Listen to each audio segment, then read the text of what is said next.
ជំរាបសួរបងប្អូនទាំងអស់គ្នាចាថ្ងៃនេះនាងខ្ញុំមានរូបមន្តជ្រក់ខ្ទឹមសបងប្អូនស្រួយឆ្ងាញ់អត់ចាញ់ហាងទេបងប្អូនចាព្រោះខ្ញុំធ្វើវិធីនេះហើយខ្ញុំធ្វើបានផលអញ្ចឹងណាបាទខ្ញុំថតចេញជាវីដេអូឲ្យបងប្អូនមើលតោះមកមើលគ្រឿងផ្សំទាំងអស់គ្នាចាបងប្អូនជាដំបូងយើងមានខ្ទឹមកន្លះគីឡូនាងខ្ញុំធ្វើតែខ្ទឹមកន្លះគីឡូឯងដាក់អំបិលមួយចាប់មួយសាវីកាហ្វេបងប្អូនហើយយើងច្របាច់ទៅច្របាច់មកខ្ទង់10នាទី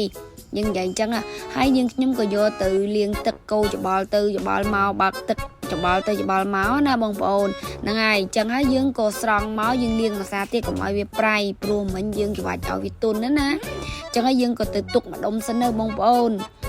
ចានេះយើងស្រោះទឹកក៏យើងមកមើលយើងដាំទឹកធ្វើទឹកជ្រក់បងប្អូនហ្នឹងហើយយើងដាំទឹកសិនណាយើងដាំទឹកហើយយើងក៏វាល់មានទីបងប្អូនទឹកខ្មេះខ្ញុំនិយាយអត់ចង់ចេញបងប្អូនដាក់ទឹកខ្មេះខ្ទង់កន្លះលីត្រមកហើយយើងដាក់អំបិលមួយសាវីកាហ្វេស្ករមួយសាវីកាហ្វេមកបងប្អូនកូរទៅកូរហើយបានយើងយកទៅដាក់នៅលើចង្ក្រានហើយយើងគ្របទុកសិនណាបងប្អូនអញ្ចឹងហើយយើងមកងាកមកដាក់កន្លយើងមានកន្លមានអីជូតកន្លជូតអីស្អាតណាបងប្អូនអញ្ចឹងហើយយើងក៏យកខ្ទឹមយកមកដាក់បងប្អូនយើងខ្ទឹមយើងលាងមិញស្អាតហ្នឹងយើងយកមកដាក់ក្នុងកន្លណាព្រោះកន្លះគីឡូមិញវាស្មើនឹងកន្លះ1គីឡូហ្នឹងបងប្អូនអញ្ចឹងយើងថែមម្ទេស3គ្រាប់ណាបងប្អូនចា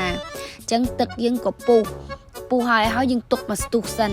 យើងកុំតន់អាចចាក់ភ្លាមបងប្អូនព្រោះយើងចាក់ភ្លាមខ្លាចវាទន់អញ្ចឹងយើងទុកយើងត្រជាក់យើងមកចាក់ចូលមកបងប្អូនកុំឲ្យត្រជាក់ពេកហើយកុំឲ្យក្តៅពេកវាមកល្មមពុះហើយយើងទុកមកផ្លែតសិនខ្ទង់4-5នាទីអីហ្នឹងចា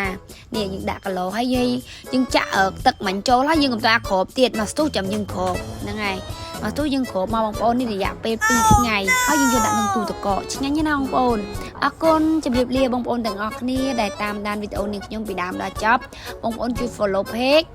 និង subscribe នាងខ្ញុំម្នាក់មួយផងអរគុណបាយបាយជម្រាបលា